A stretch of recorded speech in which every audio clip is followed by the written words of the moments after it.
মনিকা দত্ত রায়। তা এখানে যেহেতু আমরা আর মিটিংটা করলো তৈরি হো, আপনাদের নাম মনিকা দত্ত রায় বলেছে, আরো একবার বলে দেবে।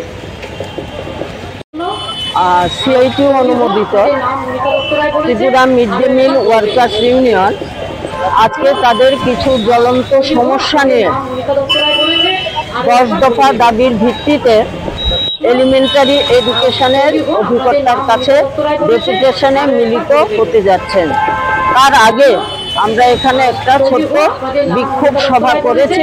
কিছু বক্তব্য আমরা জনগণের উদ্দেশ্যে আমরা সেখানে বলার চেষ্টা করেছি, কারণ আমরা মনে করি জনগণের সমর্থন যদি আমরা না পাই আমাদের দাবি দেওয়া এগুলো পূরণ করা যাবে না।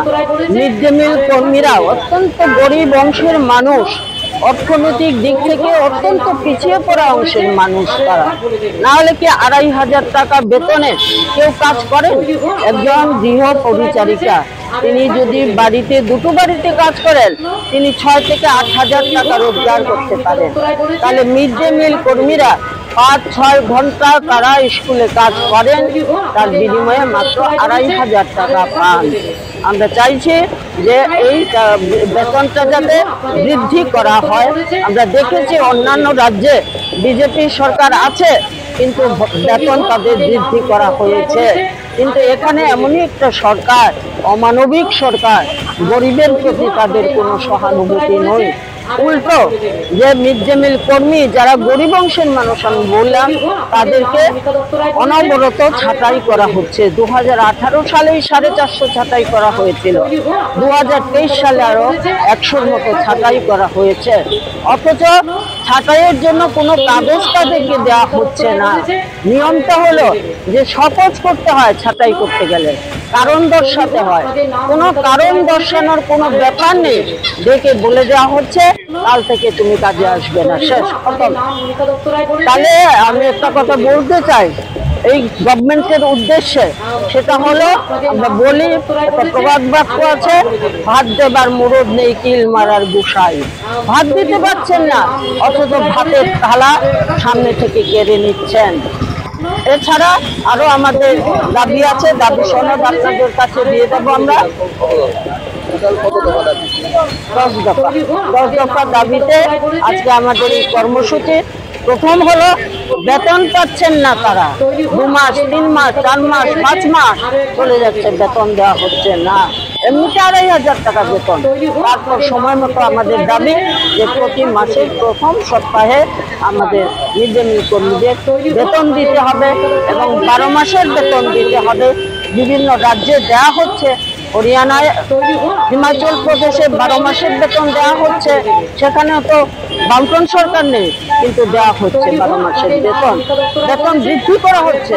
হরিয়ানায় অ্যাক্সিডেন্টাল বেনিফিট দেওয়া হচ্ছে, আমাদের এখানে কোনো কিছু নেই মিড ডে মিল কর্মীদের জন্য, আছে শুধু ছাঁটাই। হ্যাঁ, আমি দাবি সনদ আপনাদের কাছে দিয়ে দেবো এবং বলবো আমার নাম মনিকা দত্ত রায়, মিড ডে মিল ওয়ার্কার্স ইউনিয়নের সভানেত্রী।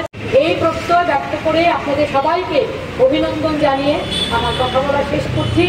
এখন আপনারা প্রতিনিধিমূলক আগে একটা অন্তর্বর্তীকালীন বাজেট দেওয়া হয়েছিল, সেখানে কোনো টাকা বরাদ্দ করা হয়নি প্রকল্প কর্মীদের। আজকে থেকে দিল্লিতে লোকসভার অধিবেশন শুরু হয়েছে, বাজেট আসবে সামনে, পূর্ণাঙ্গ বাজেট আসবে। আমরা লক্ষ্য করব সেখানে মিড ডে মিল কর্মী, আশা কর্মী, অঙ্গনাদি কর্মী সহায়িকাদের টাকা বরাদ্দ করা হয় কিনা।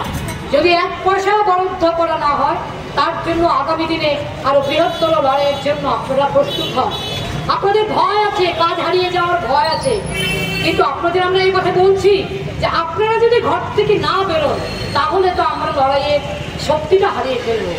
কারণ যাদের জন্য লড়াই তাদের কিন্তু রাস্তায় নামতে হবে। সুতরাং আপনাদের কাছে সিআইটিউর পক্ষ থেকে আমাদের আবেদন, যখনই আমরা মিড ডে মিল কর্মীদের নিয়ে যদি কর্মসূচি নেই, সিআইটিউর কর্মসূচি নেই, সেই কর্মসূচিতে যদি আপনারা না আসেন তাহলে কিন্তু আমরা আন্দোলনে সফল হতে পারবো না। লড়াইয়ের জায়গাটা হচ্ছে, মূল জায়গাটা হচ্ছে শ্রমজীবী মানুষকে রাস্তায় নামাতে হবে। এটা যদি আমরা করতে পারি তাহলে আগামী দিনে ত্রিপুরাতে আমরা বৃহত্তর আন্দোলন গড়ে তুলব, যার মধ্য দিয়ে আমরা সমস্ত প্রকল্প কর্মীদের পাশে দাঁড়াতে পারি। এই কথা মনে রেখে আপনারা আজকে বাড়ি ফিরে যাবেন। যে সমস্ত মিড ডে মিল কর্মীরা আজকে আসতে চায়নি, তাদের সঙ্গে আপনারা যোগাযোগ করবেন, ফোনের মাধ্যমে তাদেরকে জানাবেন যে আমরা গেছি, আগামী দিনে কিন্তু তোমাদেরও ঘর থেকে বেরোতে হবে, না হলে কিন্তু আরো বিরাট আক্রমণ আমাদের এই শ্রমজীবী নারীদের উপর নেমে আসবে। কাছ থেকে আপনারা দয়া করে পত্রিকা দেখে নেবেন। পরবর্তী কর্মসূচি আমরা আবার Subscribe to Tripura Info and press the bell icon so that you never miss any latest updates and news on Tripura.